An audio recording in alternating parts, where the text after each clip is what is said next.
So for those of you who follow this channel because of stock stuff, because I cover cryptos, owe me maybe, what you may not know is that I was born in Moscow. I have family in the Ukraine, I have family in Russia, and I'm very saddened by what's going on.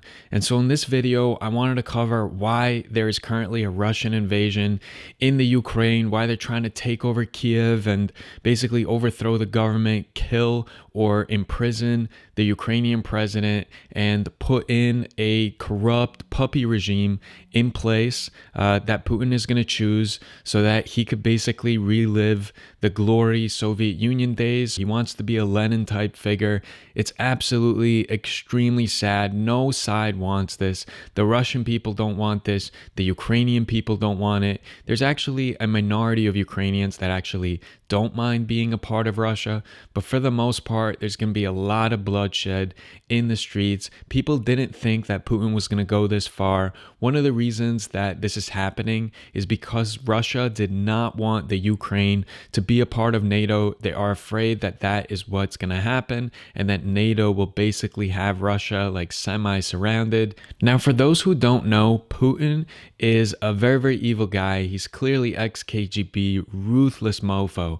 But he's always been logical and very rational. And what's happening now, it seems like there's no logic or rationale behind it because strategically and financially with all the sanctions, Russia's going to get crippled. They were a supplier to the EU of gas. The EU relies on Russia for 40% of its gas. Now, Ukraine is also a large exporter as well, and we'll get to that in a second.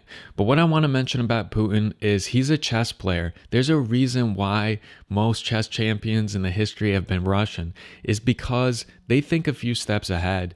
And right now, it just seems like he's lost his mind and he's just pummeling into Ukraine and creating all sorts of chaos for Russia. But he does think ahead. And I think a lot of these sanctions that Biden has placed on Russia aren't going to do much. And I do feel like Putin and his regime have been preparing for this. They have been squirreling away gold and massive amounts of cash so that they can withstand a war like this. Because remember, going into the Ukraine and overpowering them, Russia's able to do that. However, maintaining that power, fighting in the streets, this is something that has to be maintained. There has to be a lot of supply coming in. It's going to be tricky. It costs a lot of money, but I think that they've made contingency plans for this. And so this is why it's so saddening. Also, something people don't talk about is cyber attacks. Cyber attacks, not just on Ukraine, but all over the world. I mean, Russia is one of the best countries when it comes to hacking and cyber attacks. I think this is going to be huge. And speaking of the stock market, any cybersecurity play is probably going to do really, really well. If you've seen, there's been a lot of protests in Russia. The Russian people are standing up against the government doing this. They feel it's wrong. But protesting in Russia is not like protesting in America. Your whole family is going to get in trouble. You are risking your job. You're risking your freedom. They're all going to get arrested. Pictures will be taken. People will figure out who these people were. They will go to their homes. They will arrest these people. These people will likely lose their livelihood, but they're also endangering their entire family because that's how Russia puts pressure on people. It's not just your actions that's going to hurt you. Your actions are going to hurt your entire family. And so that part is very, very sad and crazy. But perhaps that's one of the ways to kind of get Russia to reconsider. If there is massive rioting and massive protests that just spills out into the streets and Russia can't contain it, the police forces are simply overwhelmed and can't contain it, maybe that will help. But for that to be going on for a long period of time is unlikely. Much respect and much courage to the people that are protesting because it's a very dangerous thing to do. Again, for those that watch this channel for financial purposes only and are like, Eddie, why are you even talking about these Russian, Ukrainian geopolitical issues?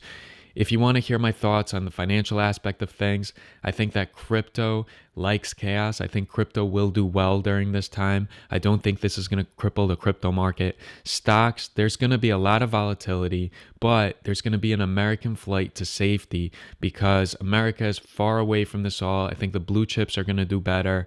I think that inflation is going to worsen, unfortunately. Russia is a major exporter of wheat, petroleum, gas. Remember, the EU relies on Russia for 40% of its gas, which is insane. They needed to diversify their energy, where they're getting it from. It's so crazy that a lot of these NATO allies are using Russia and relying on Russia for their energy. It's just so insane to me. And hopefully Russia won't have this leverage in the future, and a lot of the EU diversifies where it gets its energy from. Ukraine is a really large exporter worldwide of wheat and agriculture. In 2020 alone, Ukraine exported $2.9 billion of agricultural products to Africa. The worldwide supply chain shortage that's occurring right now, it's only going to worsen because a lot of supply, not just for agriculture and wheat, a lot of logistics is going to be impacted as far as transportation. And so it's a very sad situation, but it's a real situation. It is going to affect us here at home. You will probably see gas prices go up. You will probably see some of the companies that do business abroad suffer from this. Remember, even something like flights to the Ukraine and Russia, that's all very, very tricky now. European travel is tricky. There's a lot of fear, and it's a very sad situation. There will be a lot of people that die on both sides, in the Ukraine and in Russia. So please, if you are following this, aside from just sharing memes and, trying to make money on the stock market, check in on your friends that have any friends or family in Russia or the Ukraine, or are just simply of Russian or Ukrainian descent, because we do feel it. It sucks right now for a lot of people. It's a scary time. No one really knows how that's going to end. This is the fearful thing about war, is that you think the stock market's unpredictable. War is much more so unpredictable. There's a lot of things that can happen. There's a lot of ways that this could spiral out of control. There's a lot of ways that another country gets involved and stands up for the Ukraine and really causes a World War III. Because right now, the Ukraine, no one truly backs them or really is like a huge ally of them. Think of Ukraine as this guy that got in jail but never made an affiliation with a gang and now is getting pummeled. No one's really going to step up and say, hey, that's one of ours, don't do that.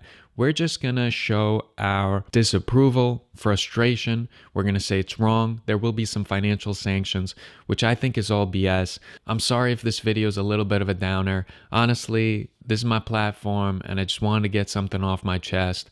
And so again, please have gratitude in your hearts, have perspective. If you're in a safe place, please keep in mind that a lot of people, they don't know if they're going to wake up tomorrow and all their family members will be there.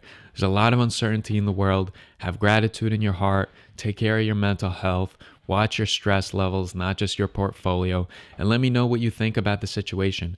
If you have someone that is in the Ukraine or Russia and you're hearing certain things, feel free to mention in the comment section. So with that being said, I wish you all lots of love, lots of peace, and I'll see you guys in the next video. And in the next video, we'll take off with the usual line of programming. We'll talk stocks, we'll talk crypto, we'll talk options trading strategies.